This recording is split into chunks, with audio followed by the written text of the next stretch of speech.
I am Maeve Ferguson and I am the CEO of Maeve Ferguson Consulting. And I am so excited for this episode today where we dance through a conversation moving from racehorses to private equity to how to turn your IP into a client engine. This was a fun conversation and I hope you enjoy.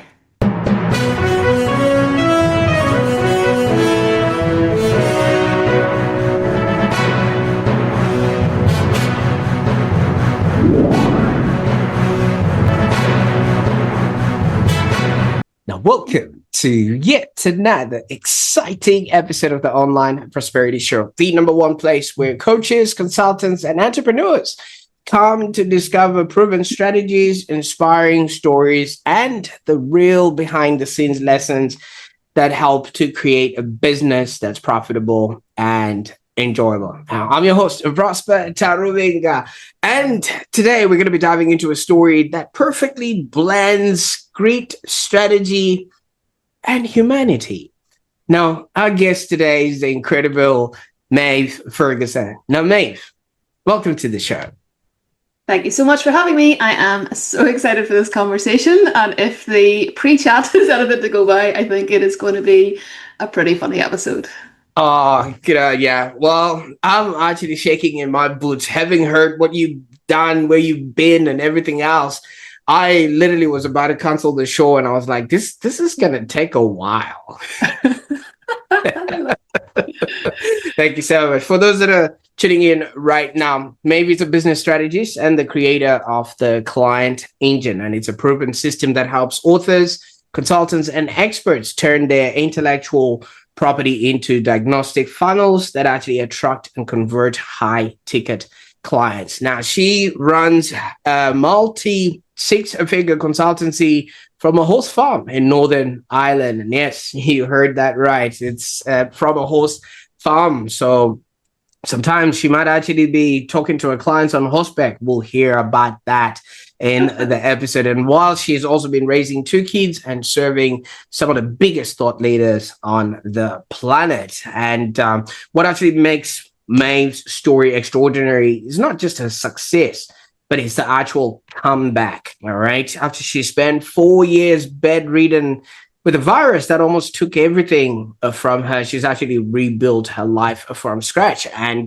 today she actually helps others build businesses that can thrive in any season. And if you've heard the times and the hours that she was waking up and doing some work while she was in Melbourne, yeah, you can tell that she's built for speed and not for comfort. And because she actually knows what it's like to lose it all and rebuild stronger. So if you've ever faced burnout, self-doubt, maybe just fallen off your horse, and you thinking to yourself, can I really come back from this?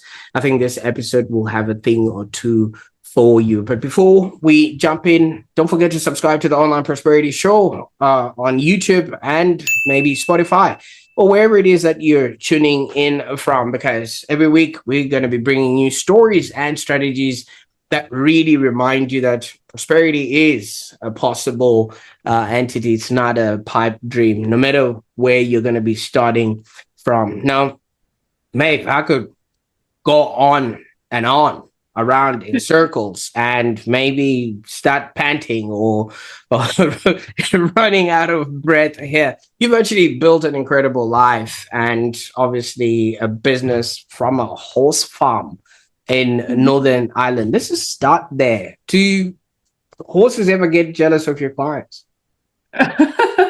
Do the horses ever get jealous? No, I don't think so. But I think it gives a beautiful duality to life, I think, is how I would describe it. Because, say, for example, last week I was in New York City for the whole week. I was attending Gen Chem's Thought Leadership Forum, doing the whole kind of Manhattan, high life type thing.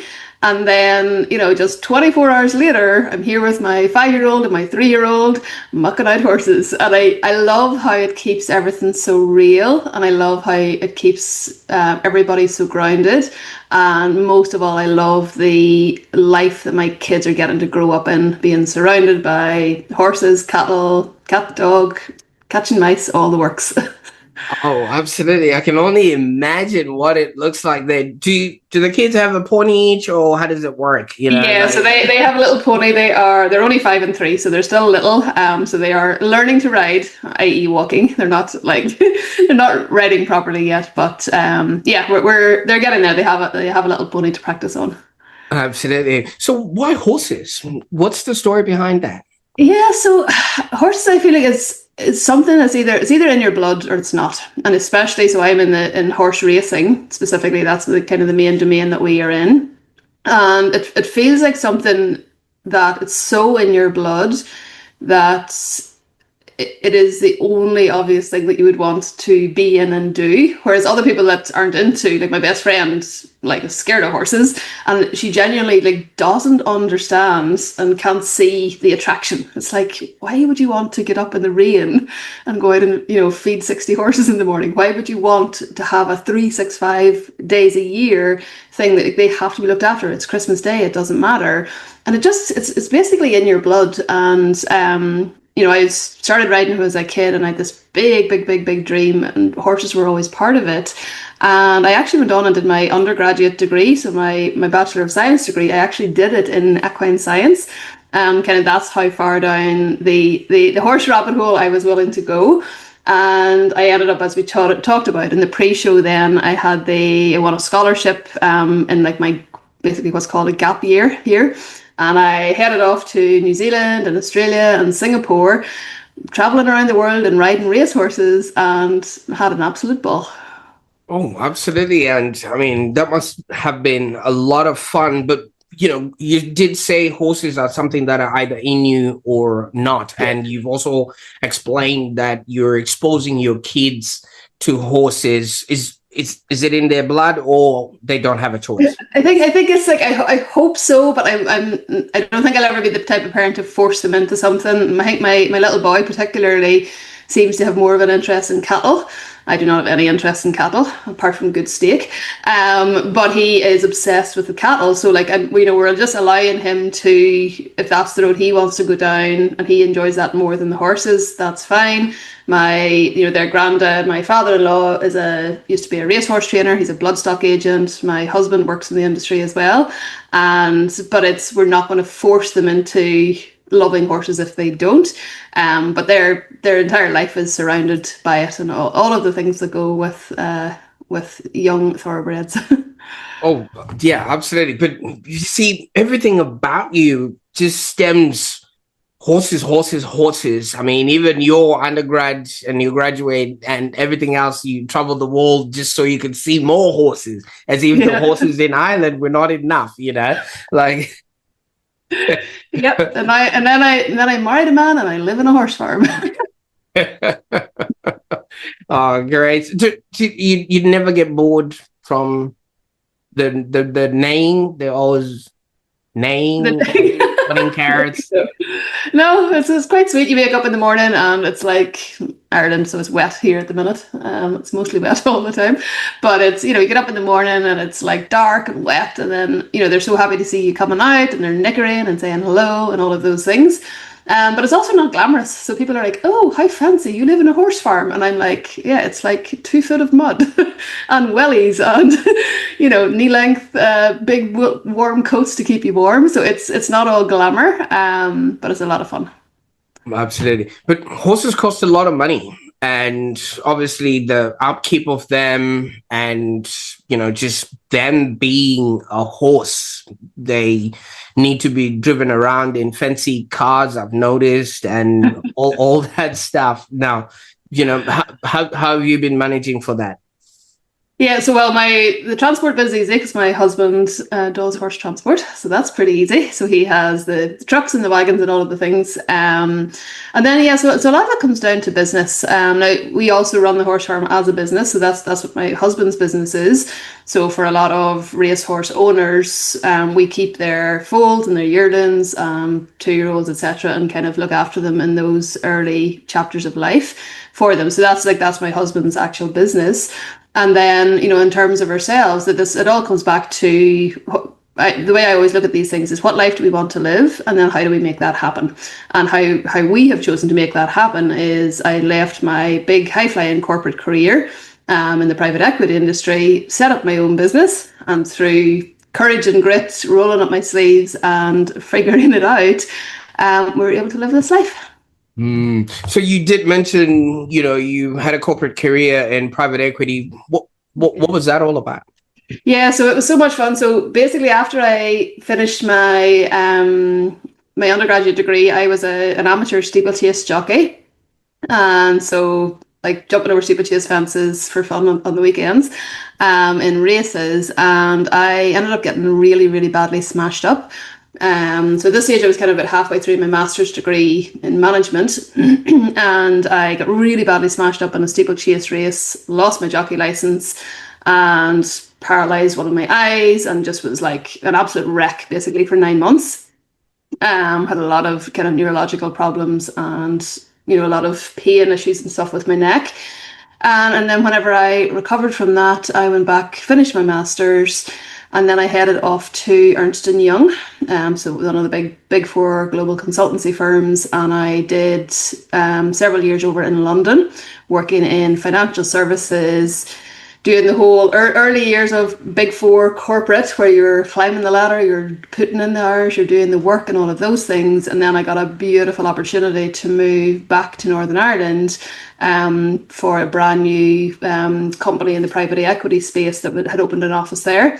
So I jumped on that, and I ran a team of 47 people and absolutely loved that job. And then essentially that's how I ended up becoming an entrepreneur. Is a very, very, very long story cut short.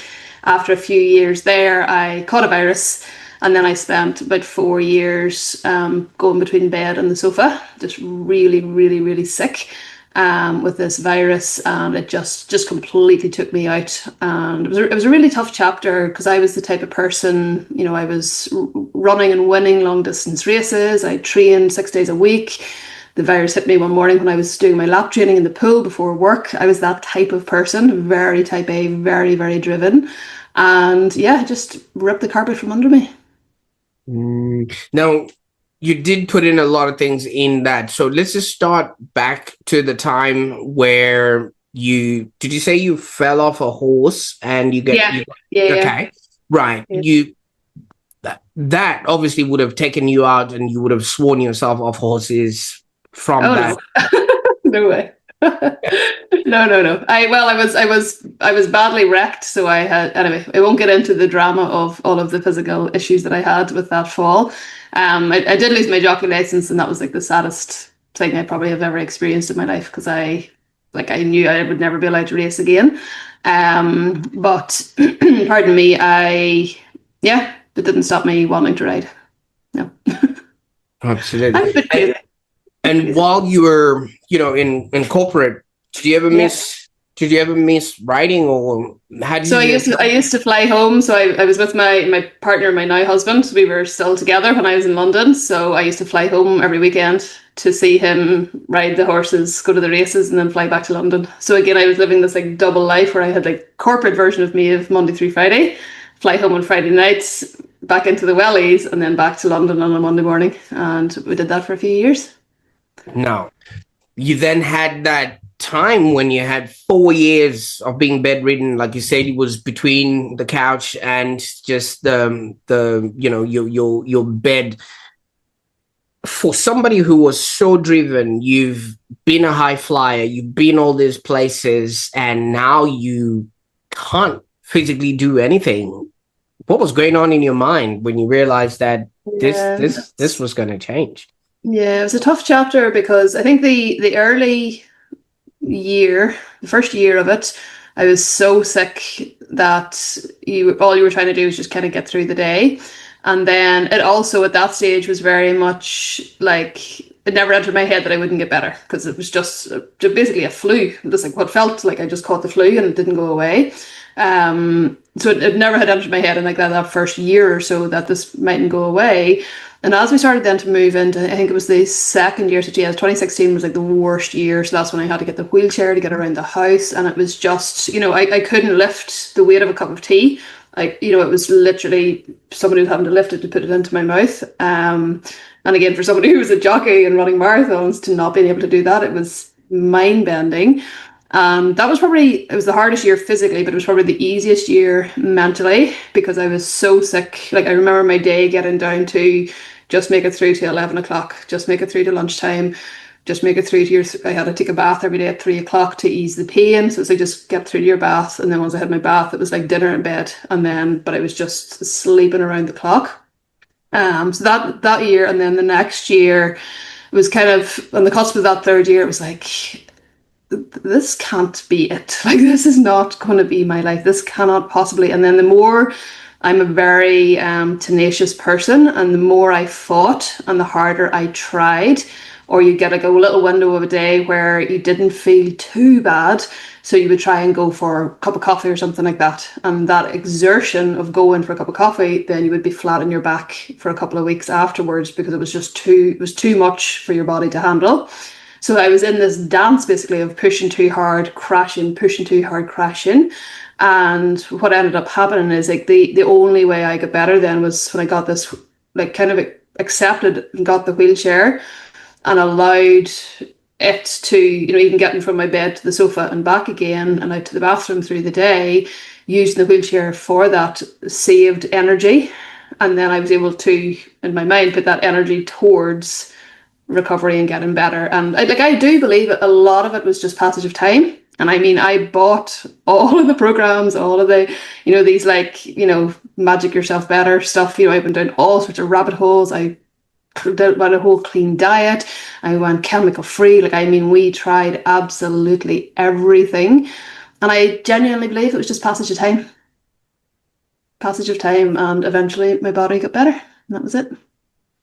4 years is quite a long time. I mean, I remember what was happening in 2020, and that was almost, 4 or 5 years ago, and it feels like forever. And I can imagine what that would have been going through for somebody who had been a globetrotter, somebody who'd been working in high stakes private equity, or maybe speed of horsepower to be, relegated to a wheelchair. And, most people would have given up after that. I would have been curled up, and as if I got better, I just would, stay put, because I think it's one of those things.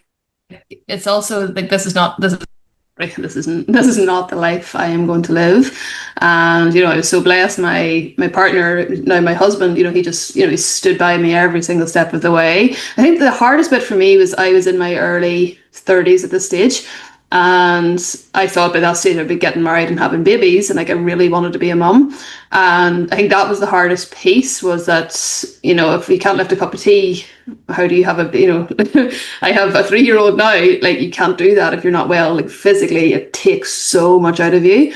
And that was probably the hardest piece for me, was not knowing if I was going to get better, and then when I got better, it was going to be too late to have kids, Absolutely. Right. Now, I mean, from the way you work, you talk about building a business that actually honors both your brilliance and your humanity. And I'm thinking all of that would have really stemmed from those sort of experiences and what you were going through. Now, what does it look like today? Yeah, so we run a consultancy firm now, where we turn, as you mentioned earlier, experts' intellectual property and help them codify that into diagnostic assessments.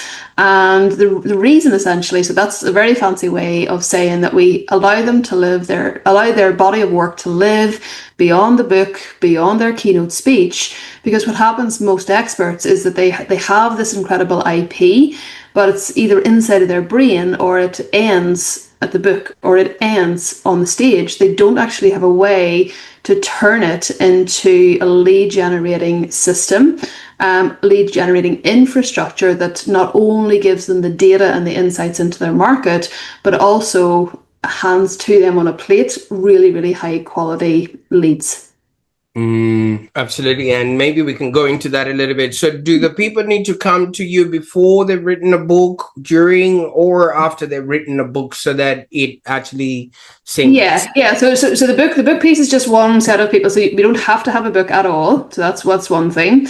They work best for prescriptive nonfiction authors if you are an author, and it works on both ends of the spectrum. So, for example, one of our clients, Jen Kemp, so she's a big kind of 8-figure brand strategist in America. She actually baked her assessment into her best-selling book, Unicorn Team. So that's one way of doing it, where you are actually building it into the fabric of the book. It's in the chapters, it's included. And the whole idea then is that people are reading your book, they're so bought in, they take your assessment and obviously then end up in your email list for you to nurture and convert into clients over time. So that's one way of doing it. But we're working with another client right now who had an international bestseller back in 2020. And this is a way of kind of breathing life back into that whole brand. Okay, so we're building the diagnostic literally from his book, and it's all part of this ecosystem. So it's not one is first and one is second, and if you're halfway through your book it's too late. It doesn't work like that. It's just a giant ecosystem where your assessment brings people into your book world, your book brings people into your assessment, and the whole idea ultimately is that it is bringing these high ticket clients into your business. No, Maeve, you see, written a book, it's there. You've done the whole Amazon bestseller, you've done the whole launch. Why should I bother? It's done. Why should anyone keep trying to poke a dead, I was going to say horse, but then I didn't know how. But yeah, so well, my view on that would be it doesn't need to be a dead horse, okay? So if this body of work, you obviously have put a lot of blood, sweat, and tears just to get it to that stage. And the thing that really, really breaks my heart is that so many really talented authors do that. They do all of the work, they tick all of the boxes, and then they sell 6 copies. And it is very, very difficult to kind of swallow that is all, these are the only people in the world that actually wanted to read your work. It becomes very, very difficult. And what the assessment does is that it builds a permanent infrastructure around it to bring leads in, to buy more books from your book. If, especially if you're self-pub, you can put your assessment in after and just update it, and you can then drive people into your list. So again, it's everything in life, in my view, is choice. Okay, so our choice is we can mark our book up as a failure, that it didn't hit. So yes, we might have played the game to get the Amazon bestseller and all of those things, but if we didn't actually share our message with the volume of people that we expected to and wanted to globally, this is the best way to do that. And especially if you want to monetize if you've got a business in the back end of your book, it's not just a random book for the sake of it. Most prescriptive nonfiction authors are writing their book with the view to having business off the back of the book. Oh, absolutely. And I obviously believe so many people just, like you said, tick boxes, say, oh, I've got a book, and then that's about it. And I've got a bestseller. And you're like, yeah, okay. I've got a bestseller. And the launch date is actually where a lot of books go to die, because after that, nobody does anything about that. And it just maybe sits in a shelf like this up until you keep it alive. So is that what part of the client engine is, or for those that are not quite familiar with that, what exactly is it? So the client engine is more around, there's 3 main components to it, and the first of those is this, what I call authority assets, and this is the diagnostic assessment. So there's 3 versions of the diagnostic assessment.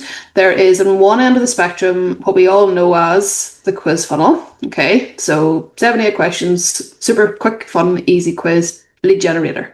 Amazing. They work really, really well in certain industries.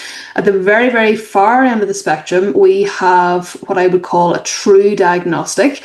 And we build those. These are like the Enneagrams of the world, the DISCs, the Strength Finders, the Unicorn Leadership Type Assessment, that multidimensional, what I would call true diagnostic. And then a third option in the middle is what we call a score-based diagnostic. And none of these are like a poor cousin to the others. There's just different use cases for different companies. And the score-based diagnostic works really well if you have a framework, with pillars and things like that, where we can score people on their performance against certain areas, and their scores then allow them to realize that they need your help, and then they jump on put it in their application to work with you, hop on a call, and sign as your client. And that's kind of the authority assets piece. Then the next piece, so that's how I would describe the foundation. Okay, so if we don't have that, the next bit's not going to work. Okay, there's so many people in this industry I see, they're putting the cart before the horse. They are speaking on stages, and they're writing the books, and they've all of these fancy bells and whistle things, but they don't have the foundations in their business. They don't have leads, offers, sales. They have to have a way of bringing leads into their business, because even with the best diagnostic assessment in the world, whacking it up on the internet is not going to bring high caliber clients through that. We have to have a traffic strategy. We have to have a top of funnel messaging and positioning strategy. Like we talked about earlier, you're not one funnel away. It doesn't work like that. There are more moving parts than some people let on. Okay, so we got to have that foundation in place. Then the second piece, and this is kind of the sexy new angle, this is what we call smart scale. And we build a lot of agentic AI solutions for our clients. And what this allows us to do is essentially attach a flywheel to that infrastructure, to that foundation that we've just built with the assessment, from flywheels to do with revenue generation, improving sales conversion, overhead reduction. There are so many agents that we build that truly expand the sales potential of the business and contract. This is me going back to my accountancy days, but they contract on the overhead side of the business as well. So that's smart scale. And then the third piece of the client engine is this whole piece around having the right offers. So it's called legacy architecture. It's about having the right offers, the right messaging, the right positioning, making sure that we're speaking to our rich niche and not the broke ass end of our markets. The client engine is an entire suite of processes and systems to help really high-end experts convert that IP into high-ticket clients.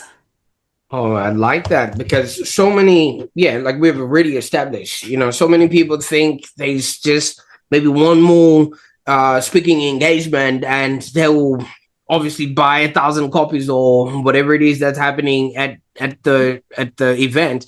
But if they bought the books and they just put them somewhere in a shelf, or maybe they end up at Goodwill, where some of us just go and collect.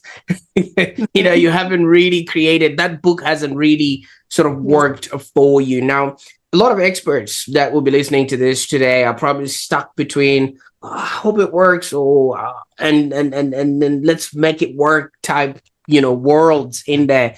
How can they actually bridge that mindset gap, like you did? Because, people think I've done the book and I think the work is done. Yeah, well, so it depends on what your definition of that the work is done is. Okay, so I know for me and for a majority of our really high-end clients, we're very growth-minded people. We're always strategizing, building out, 3-year, 5-year plans, strategic moves, making all of those decisions.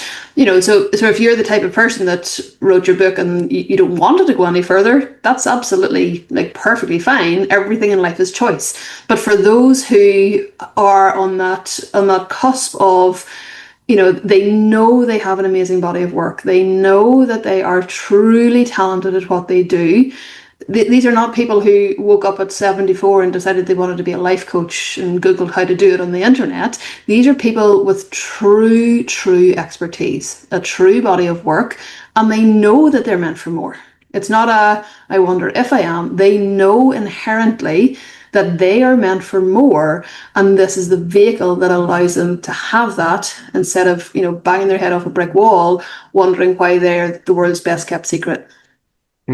So with the kind of work that you're doing, obviously there's a lot of hand holding, there's a lot of gathering and, sitting down with them. What sort of people would you say should actually start thinking of, okay, this could be something that I need to be working with, or what sort of people do you end up working with? Yeah, so at the moment we tend to work with people who are on what I would call the cusp of thought leadership. So, some of our clients are 9 figures, some of our clients are 8 figures, 7 figures. I'm a big believer that there's a lot of work to be done getting a business to the 350 a year stage. Okay, and it's what this is the number that the reason why I'm picking out this number is that there's a lot of mindset trash in the 0 to 100 space. There's a lot of proof of concept issues. So people are trying to sell the wrong thing, wrong people, and all of that. Foundational work must be in place because, putting an AI agent and bolting it onto something that wasn't working in the first place is not going to, it's just going to show you even at an even greater level that this doesn't work. Okay, so that foundational piece, I think there's a lot of sorting out done in the industry. Well, I describe it as kind of separating the wheat from the chaff for those who, and 350 would be kind of the minimum. Or if you're just starting out, but you also know that you have true expertise, and the whole, I work a lot with my own energetics advisor and confidence mentor and all of that kind of thing. But there's a lot gets sorted out between that 0 to 6 figures, I believe. Okay, and then so the person who this is suitable for is that they already know who they're serving, they know why they're serving them. They have a methodology. Some of them already have kind of named and framed their methodology in their framework, so they've all of that mapped out, but not all of them have it formalized. So just yesterday, I was working with an amazing expert in the real estate space, and she had her framework and her methodology, but it was just inside of her brain. And so what we did yesterday, this is one of the parts of our authority asset process, is what we call IP mapping. So if you don't already have your IP all mapped out on a pretty page, we actually extract it through our process and asking you the right questions. We extract that intellectual property and turn it into the framework. That's kind of the very first step of the process. So it's like, as long as we have a methodology, we're not sitting there Googling, how can I help people with X? Those people are way too early on the journey for this. And so it's a sophisticated system. It's a infrastructure as opposed to a random funnel on the internet. Oh, absolutely. And we all know that our customers don't see funnels. They just see really good work being presented to them, or a diagnostic that, oh, I didn't know I needed something like that, and things of that nature. So are you marrying some of your expertise in private equity to really bring out, because you're speaking IP, and that's the kind of language that people in private equity, if I can say the word, want to actually invest in, and things of that nature? Is that the sort of... It's an interesting question. I think what I have taken from my corporate life is my highest value is continuous improvement. I'm a very process driven person. I worked inside of process and control in consultancy. I headed up the continuous improvement and process improvement division in the private equity place that I was working. And I think that is probably the biggest thing, is systems thinking, logic, order, infrastructure. So many people's businesses, even successful people like at 7 figures, their businesses on the back end are a hot mess. And that systems thinking, that infrastructure thinking, that scalability thinking as well, has really lent itself well. But I love that you bring up this private equity thread, because one of the greatest outputs of having these diagnostic assessments in our business is that we end up with thousands of data points on our market. And I'm obsessed with data, the power of data, the value of data. People pay handsomely for data. And if you think about it, if you're gathering all of this data on your market, of their every thought, their every move, their every breath, that is a very valuable asset should you be planning an exit from your company 15 or 20 years from now. And it's like coming from that kind of the long-term thinking, instead of worrying about making 10K today, or whatever the fancy number on the internet that people are like talking about these days. Is like, it's 10K months, and then it's 10K weeks, and now it's 10K days. That's short-term thinking. It's like, what is the long-term play here with the data where in due course, who knows, you could be coming in to invest and buy your company.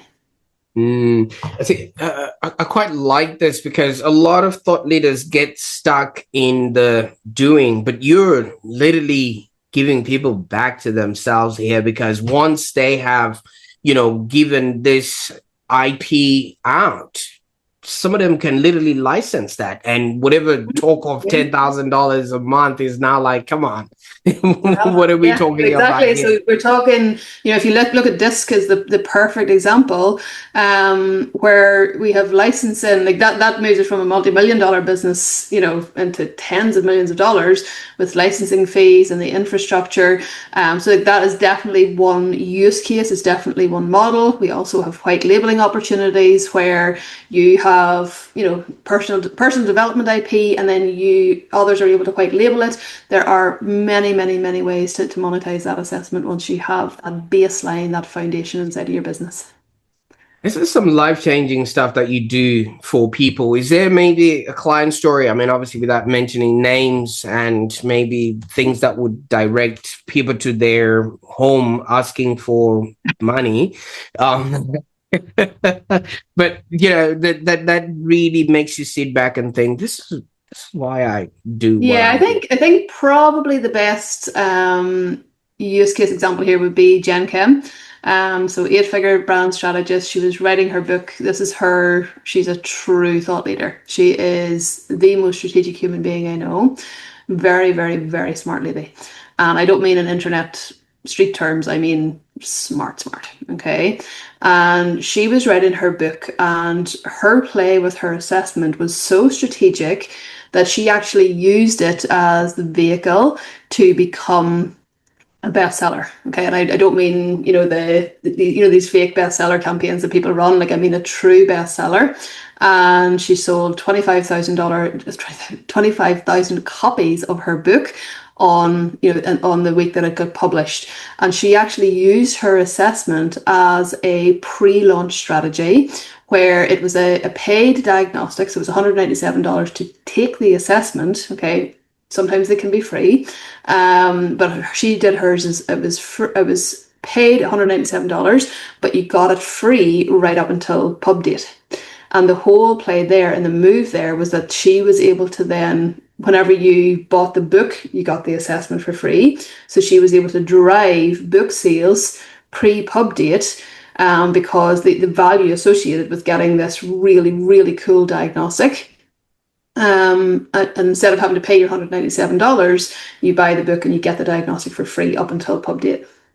That was a pretty clever move, and she made herself a bestseller with this diagnostic that we built together.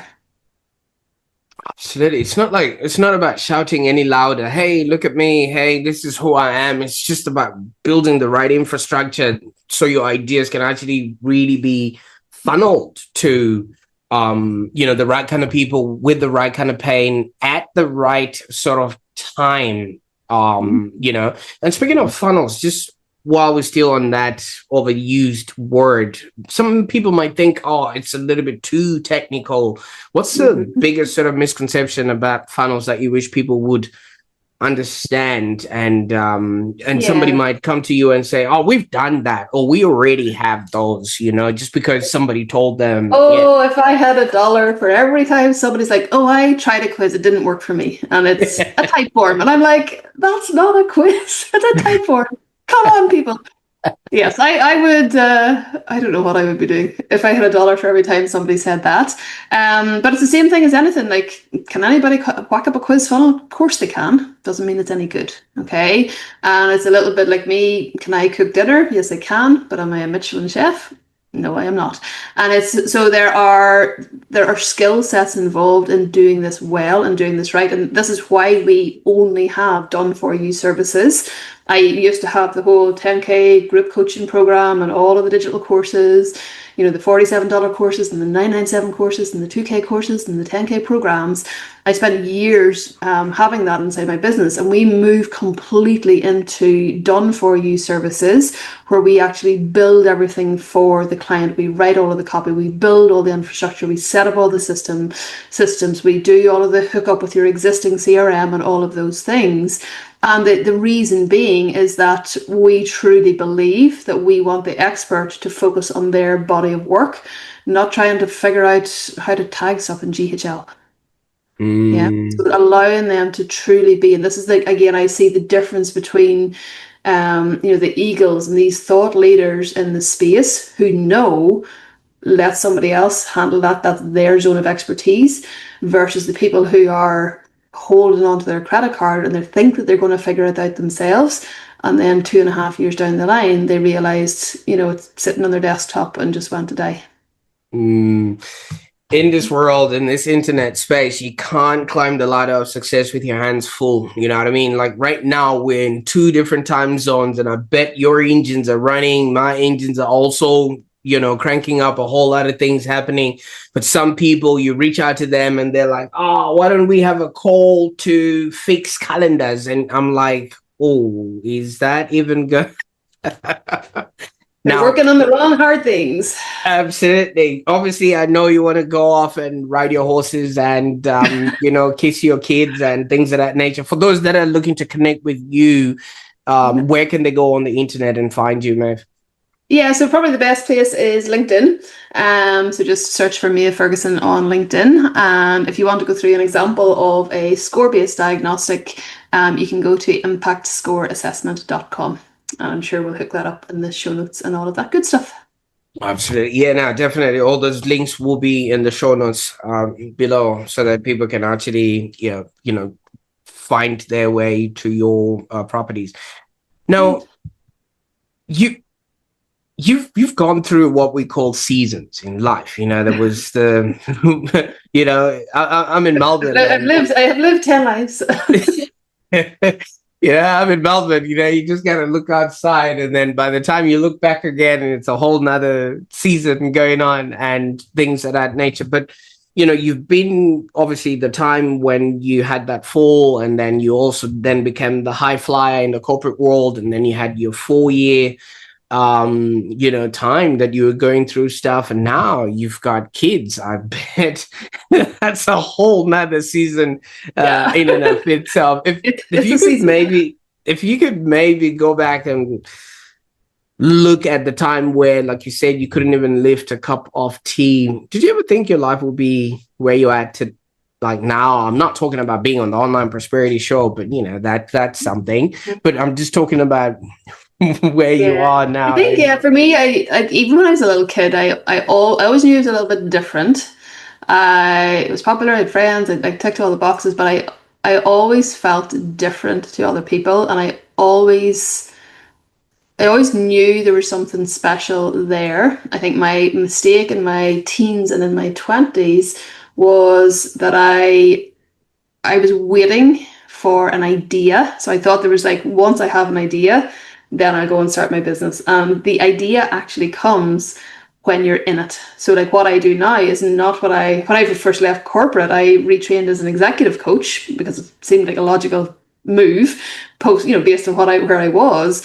What I do now, building agentic AI and diagnostic infrastructure, could not be further away from executive coaching, but I had to start to get in it to end up where I am. And I literally cannot wait to see like, where am I going to be in 5 years? Where am I going to be in 10 years?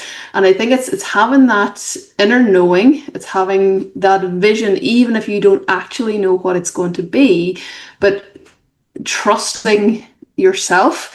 Was it scary to walk away from my high paying career and like figure out how to feed myself? Of course it was. But like tenacity and grit, and just stick with it, do the work, and have that undying, even in the times in your business where it is hard. Like, I mean, hard. This has not been all sunshine and roses for me. Have that inner belief in yourself that you are meant for more. This is beautiful, thread in your story about resilience, reinvention, and just redefining success in your own words. But now that you've brought us into your world, what's next? What can we be excited about that you're probably working on, or something that you can hint towards in the future? Maybe, I don't know, you're putting together your own book, or yes. So there's a book in progress. Probably the most exciting thing is the agentic AI things that we are working on. So my mentor in that space is a guy called Sam Woods. He is absolutely incredible, like just completely, and we're not talking ChatGPT stuff here. We're talking true agentic AI, and that's where I see the future. And I am very blessed and very lucky that my brain works in that way. So I just get it. I can see it. I can build it. I can swoop up and see the big picture. And then I'm also the gremlin that's sitting there, like able to actually build these things. And I think that's what I'm most excited about is the level of possibility that is sitting here for all of us is wild at the moment. Oh, absolutely. But you do, I mean, we had finished off well, but you do realize you've actually committed the ultimate sin on the Online Prosperity Show, Maeve. Oh no. Yeah, I Oh mean, no. you don't hint on writing a book and not promise to come and maybe launch it again on the Online Prosperity Show. So you've got Okay, 2 I can seconds do to. that. Can't do that. Okay, I was like, what did I do? Oh, fantastic. Thank you so much for your time today. I mean, your life story and your experience have so much value for people that are just obviously caught in a season of life. And there's always a comeback, and you could actually come back bigger, better, and faster, and thank you so much for going through that journey and also letting us know about it today on the Online Prosperity Show. Just like sometimes when you're in it, it's just like take a breath and then make choices. Because that's all life is one choice after the next, and just make good choices. But take a beat and allow yourself to land the plane, focus on where we're going, and then off we go. Absolutely. And from what I've learned from you today is whatever you're going through in life, you have to be paying attention because one day you'll have a good story to tell on the Online Prosperity Show. Probably, hopefully not as random as mine, but thank you so much for having me. This has been a real joy. What a lovely start to my morning. Absolutely. Well, what a powerful reminder that your season doesn't define your story, it's your response to it that actually does. And Maeve Ferguson has just shown us that even if life brings you to a standstill, you can actually rebuild as something more aligned, more intentional, and infinitely more fulfilling. And sometimes you might think, oh, you are being dealt a wrong card, yet you're actually being redirected to the thing that will actually fulfill you the most. So if today's conversation really spoke to you, maybe you're in that rebuilding phase or life has just thrown a couple of lemons your way, and maybe you're ready to bring your business to be more sustainable and soul aligned, I encourage you to maybe just go and connect with Maeve Ferguson. I'll put the links to, her website there, and also check out the client engine. Okay, I've heard that no horses were injured in the creation of this engine, so Oh, you're too no funny. horsepower in it. All right, and obviously, yeah, just share this episode with somebody who's on the verge of maybe giving up, because sometimes one story is all it takes to reignite belief. Until next time, I'm not sure what you're going to do with this story, but bye for now.